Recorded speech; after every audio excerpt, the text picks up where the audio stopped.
तो last lecture में हमने देखा था when the particle performing non-uniform circular motion, that is vertical circular motion, then the velocity at the different position at the higher level, middle level and lower level, that is mean by position. क्या देखा था हमने? जब भी कोई particle vertical circular motion perform कर रहा होता है, that is non-uniform circular motion. Let's say consider a particle performing non-uniform circular motion which is tied to the one end of a string and revolving in the vertical circle. Then the velocity at this position which is acting in upward, at this position acting in this direction, and at this position acting in this direction. This is the tension in a string at the lower position, tension in a string at middle position, tension in a string at higher position. ये यहाँ लग रही है, यहाँ लग रही है, इस डायरेक्शन लग रही है. ये वेलोसिटी लोअर पोजीशन के लिए कितनी थी? ये थी √5 ठीक है, इतनी थी. यहाँ पे velocity at the middle position यहाँ पे कितनी थी? √3 और यहाँ पे velocity at the higher position that is VH यहाँ पे कितनी थी? √RG. तो ऐसे हमने वेलोसिटी निकाली थी at the different position when the particle performing non uniform circular motion that is vertical circular motion. आज हमें निकालना है energies expression for energies total energy, that is total energy when particle performing non-uniform circular motion, that is vertical circular motion at different position. हमने देखा था कल total energy क्या होता है. टोटल एनर्जी, तो टोटल एनर्जी ये kinetic energy plus potential energy होता है. अगर मैं यहाँ पे total energy at lower position लिख दूं तो यहाँ पे kinetic energy at lower position plus potential energy at lower position, बराबर है ना. यहाँ पे अगर मैं H हायर पोजीशन कर दूं तो यहाँ पे हायर पोजीशन, यहाँ पे हायर पोजीशन, वैसे ही मिडल के लिए रहेगा. ठीक है. अभी काइनेटिक एनर्जी क्या होती है? तो कल देखा था काइनेटिक एनर्जी मतलब 1/2 mv². मतलब कि काइनेटिक एनर्जी उस बॉडी के पास होती है जो बॉडी मोशन में रहती है, जो बॉडी कंटिन्यूअसली मोशन में रहती है, उसके पास काइनेटिक एनर्जी होती है. मतलब उसके पास कुछ वेलोसिटी होगी, उसके पास कुछ मास होगा, तभी वो पार्टिकल काइनेटिक मोशन कर रहे होंगे, काइनेटिक एनर्जी उसके पास होगी. ठीक है. अभी पोटेंशियल एनर्जी क्या होता है? तो पोटेंशियल एनर्जी उस बॉडी के पास होता है जो बॉडी स्टैटिक हो. मतलब कि अगर उसके पास कुछ मास होगा m, उसके पास एक्सेलरेशन ड्यू टू ग्रेविटी होगा दैट इज g, और उसके पास अगर कुछ हाइट होगी तो वो पार्टिकल पोटेंशियल एनर्जी पोजेस करती है. मतलब कि the energy which is for the body which is in the static state, then this energy of the body is called as potential energy. Okay. तो एक्सप्रेशन फॉर टोटल एनर्जी के लिए हमें निकलना है at higher, middle and lower position. तो देखते हैं. Let's consider particle non uniform circular motion with the radius r and having the mass m. ये रेडियस r है. ठीक है. नाउ अभी total energy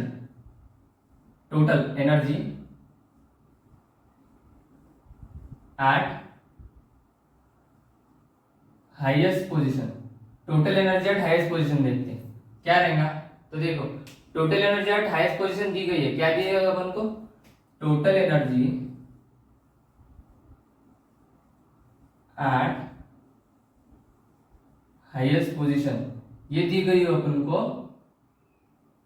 total energy H is equals to kinetic energy at highest position plus potential energy at highest position. बराबर है कि नहीं? बराबर. तो टोटल एनर्जी क्या रहेगा? सॉरी, अभी इसे मैं देता हूं एक्सप्रेशन नंबर 1. ठीक है. इसे मैं देता हूं इक्वेशन नंबर 1. अभी काइनेटिक एनर्जी क्या होगा एट हाईएस्ट पोजीशन के लिए? तो काइनेटिक एनर्जी होगा 1/2 mv². लेकिन ये v किसका है? ये v है हाईएस्ट पोजीशन का, तो that is VH. Okay. Now 1/2 m. अभी VH हाईएस्ट पोजीशन के लिए कितना है? VH हाईएस्ट पोजीशन के लिए √RG और उसका स्क्वायर है. बराबर है? बराबर. अभी 1/2 m, ये स्क्वायर रूट कैंसल, पोपटला कैंसल, तो RG यहां से बचता RG से. ठीक है. तो kinetic energy is at highest position is equal to 1/2 mRG. ठीक है. अभी potential energy at highest position is given by mgh. भाई h किसके लिए है? ये हाईएस्ट पोजीशन के लिए. ठीक है. हाईएस्ट पोजीशन के लिए h है. तो हमने कल ही देखा था अगर हाईएस्ट पोजीशन के लिए h रहता है तो वो कितना रहता है, तो ये r थी, ये दूसरी r थी, r plus r 2r। Position यहां से हम कैलकुलेट कर रहे हैं ना, यहां से यहां तक। तो अगर पार्टिकल यहां से यहां पहुंचा तो उसकी यहां से यहां तक की हाइट कितनी रहेगी, that is 2r, that is r plus r। ठीक है, तो रहेगी वो रहेंगी 2r, तो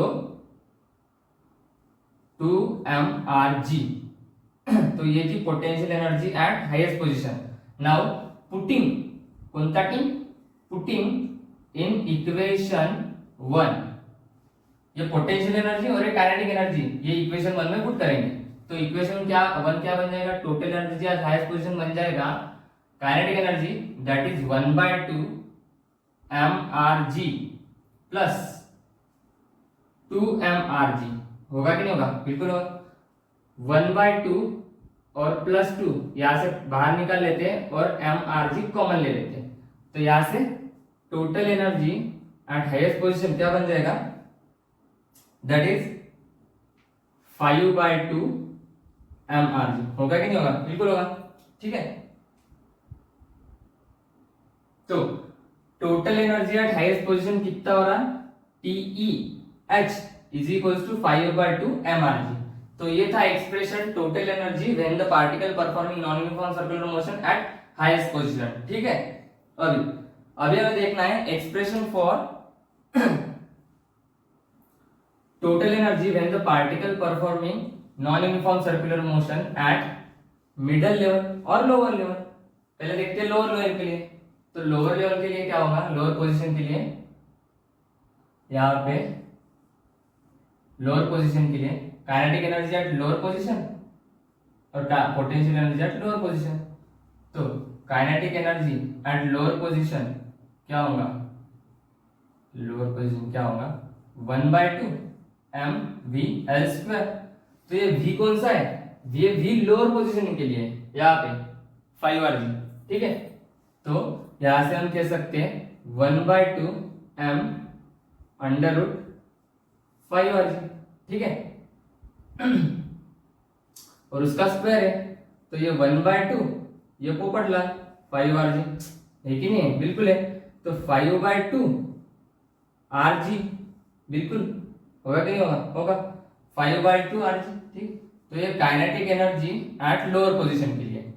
now potential energy at lower position के लिए देखते हैं ये क्या होगा। तो potential energy we know that mgh, लेकिन h कौन सा, लोअर लेवल के लिए। तो लोअर लेवल के लिए हाइट कितनी है, ये 0 है, कल ही देखा था। Height at the lower level ये 0 होता है, पार्टिकल यहां से कैलकुलेट करना शुरू करते हैं हम। ठीक है, तो mgh that is mg0 that is whole 0। तो potential energy at lower position हो गई 0। Now total energy, total energy at lower position के लिए क्या होगा, तो ये फिर से पुट करते हैं इक्वेशन 1 में, kinetic energy and potential energy. Kinetic energy कितनी है 5/2 mrg, यहां पे m होगा। ठीक है, प्लस ये 0, तो total energy at lower position अपन को मिला TE at L is equal to 5/2 mrg। ठीक है, ये भी 5/2 mrg मिला। Now total energy at middle position that is middle level. तो मिडिल पोजीशन के लिए क्या करना पड़ेगा अपन को, फिर से वही condition, potential energy and kinetic energy. तो यहां पे रहेगा हमारा मिडिल पोजीशन। तो total energy at middle position क्या रहेगा, now concentrate kinetic energy at middle position. तो kinetic energy at middle position 1/2 mv/m², बराबर है नहीं, बराबर है। तो 1/2 ये m वैसे का वैसा, और ये v eight the middle position कितना है, तो v eight the middle position √3rg। ठीक है, तो यहाँ पे √3rg the whole square, 2√2 Popat Lal 1/2 mrg, यहाँ पे 3, बराबर है नहीं, बराबर है। नाउ ये थी kinetic energy at middle position. Now potential energy at middle position देखते हैं कितना है। तो potential energy at middle position is equal to mrg, sorry M G H at middle position. तो एम जी एच, एच क्या है middle position के लिए, आर है ना, आर। तो एम आर जी ये थी potential energy at middle position. Now putting this both potential energy and kinetic energy in equation number 1, तो टोटल एनर्जी क्या होगा, total energy at middle position हो जाएगा 3/2 M R G plus M R G. तो यहां से 3/2 plus 1 M R ji.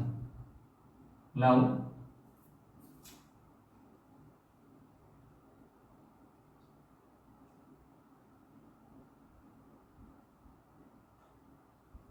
Five by two M R G.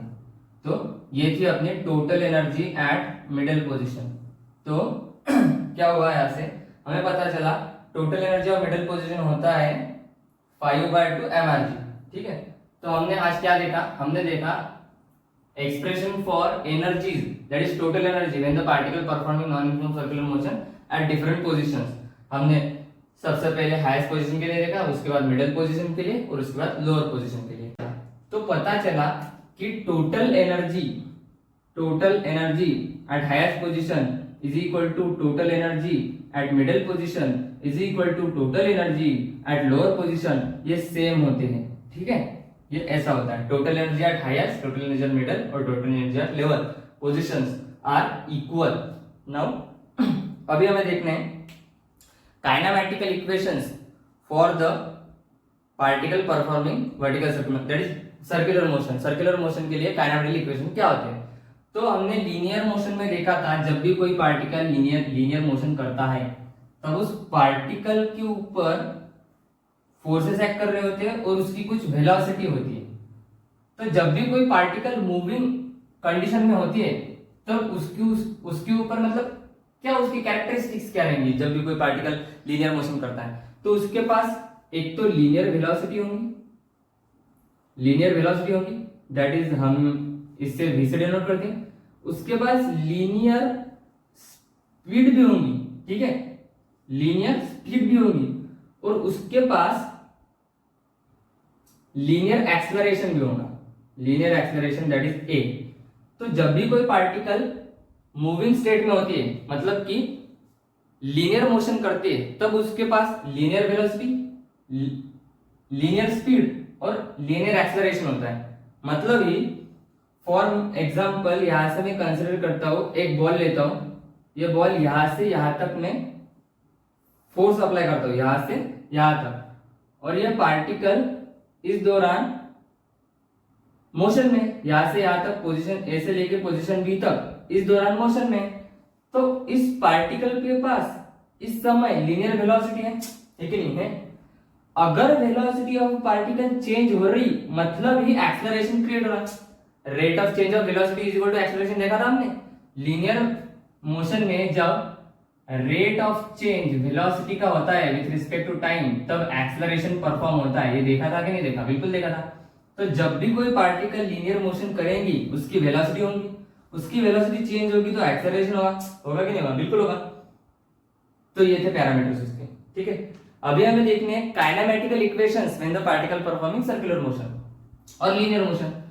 तो linear motion के लिए काइनेमैटिकल इक्वेशंस क्या थे, तो लीनियर मोशन के लिए काइनेमैटिक इक्वेशंस थे जैसे कि अगर कोई पार्टिकल लीनियर मोशन कर रही है तो उसकी फाइनल वेलोसिटी ये u प्लस at रहेंगी।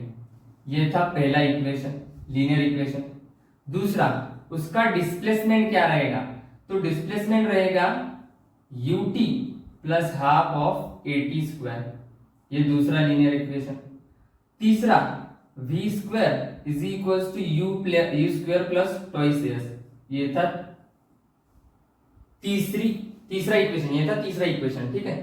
लीनियर मोशन, जब भी कोई पार्टिकल लीनियर मोशन करता है तो उसके ऊपर कुछ काइनेमैटिकल इक्वेशंस परफॉर्म होते हैं। तो ये काइनेमैटिकल इक्वेशंस ये है, मतलब कि अगर कोई पार्टिकल होगा, वो पार्टिकल मैंने यहां से धक्का दिया और यहां तक पहुंचा, तो ए से बी तक आने के लिए उसकी यहां पर वेलोसिटी कुछ अलग होगी, यहां पर वेलोसिटी कुछ अलग होगी। मतलब यहां से उसने स्टार्ट किया और वहां तक पहुंचा तो उसमें वेलोसिटी की चेंज हो, मतलब कि वेलोसिटी कम होती गई ना, कम होती गई इन द सेंस मैंने फुटबॉल का धक्का दिया, यहाँ से स्पीड ज्यादा हो गई, वहां पे कुछ ना कुछ देर पर रुकी जाएगी क्योंकि the frictional force between the ball surface of the ball and the road surface, ठीक है। तो due to that friction the ball will stop after some time, तो कुछ टाइम के बाद रुकेगी, मतलब उसकी स्पीड में चेंज आएगा, मतलब इसकी वेलोसिटी कम होती रहेंगी, तो ये उसकी फाइनल वेलोसिटी रहेंगी और उसकी इनिशियल वेलोसिटी रहेंगी, बराबर ही रहेंगे, बराबर। उसका डिस्प्लेसमेंट क्या होगा, तो displacement is equal to ut plus half of at square. ये इनिशियल वेलोसिटी पे डिपेंड करेगा, टाइम पे डिपेंड करेगा, प्लस हाफ फैक्टर पे at स्क्वायर के। अभी t क्या है, तो t is the time interval, t is the time interval, u is the initial velocity and s is the displacement, linear displacement, and a is the linear acceleration. Now तीसरा equation है v square is equals to u square plus twice s, तो ये भी a से denote करते हैं, ठीक है। अभी हमें देखना है angular velocity, sorry when the particle performing circular motion, ये तो लीनियर मोशन के लिए था। तो angular velocity sorry circular motion का एक बेस्ट एग्जांपल है the motion of a ceiling fan. अभी motion of a ceiling fan में जो टॉप का पार्टिकल रहेगा, मतलब for example I am the ceiling fan and I am rotating like this, तो ये मेरे पत्ते हैं ना, ये मेरे पत्ते हैं, तो इन पत्तों का ये जो टॉप का पॉइंट रहेगा यहाँ पे टिप ऑफ द फैन, यहाँ का एक जो पॉइंट होगा उसका तो सर्कुलर मोशन रहेगा। अगर मैंने सीलिंग फैन स्टार्ट किया तो इनिशियल में उसकी वेलोसिटी कम रहेगी, रहेगी नहीं रहेगी, तो इनिशियल वेलोसिटी रहेगी दैट इज एंगुलर वेलोसिटी, उसे हम एंगुलर वेलोसिटी कहेंगे, तो इनिशियल एंगुलर वेलोसिटी। और अगर वो कंटिन्यूअस घूमते रहा तो उसकी कंटिन्यूअस वेलोसिटी फाइनल वेलोसिटी क्या रहेंगी, वो अलग रहेगी कुछ, दैट इज ओमेगा, ये ओमेगा 1 रहेगी, ये ओमेगा 2 रहेगी। इन द सेंस ये एक सीलिंग फैन है,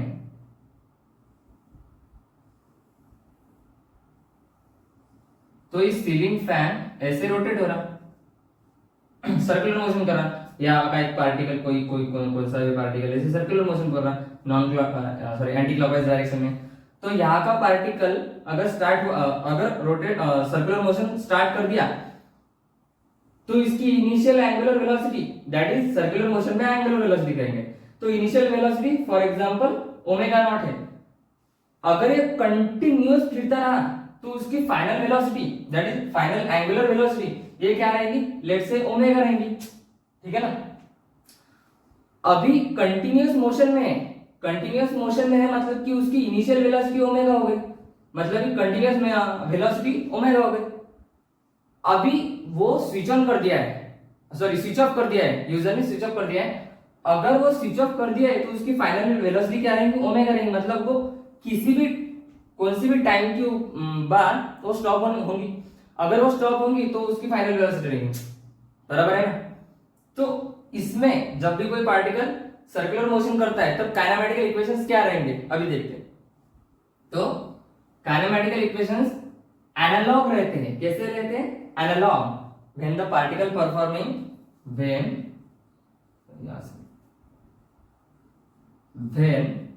द पार्टिकल कोणता कल पार्टिकल परफॉर्मिंग नॉन यूसियम और वर्टिकल सर्कुलर मोशन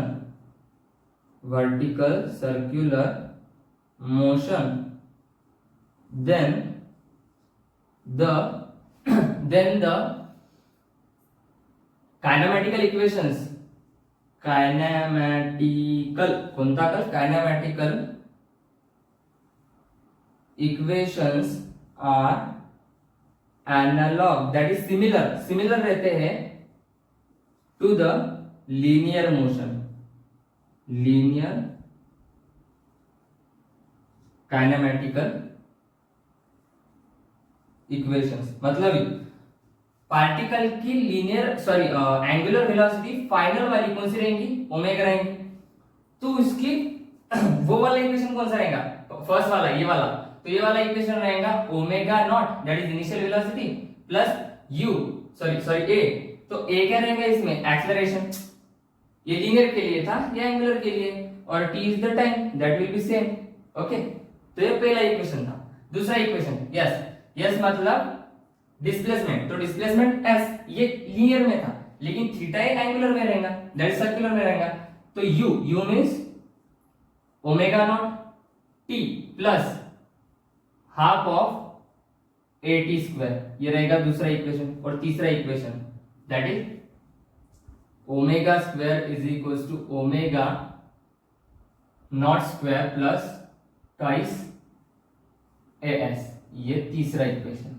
ठीक है, where omega is the final angular velocity, omega naught is the initial angular velocity, alpha is the acceleration that is angular acceleration, t is the time taken by the particle, theta is the angular displacement. Okay, यहाँ पे v is the final velocity, linear velocity, u is the initial linear velocity, a is the acceleration, linear acceleration, and t is the time taken, that is time period, and s is the displacement in the linear motion.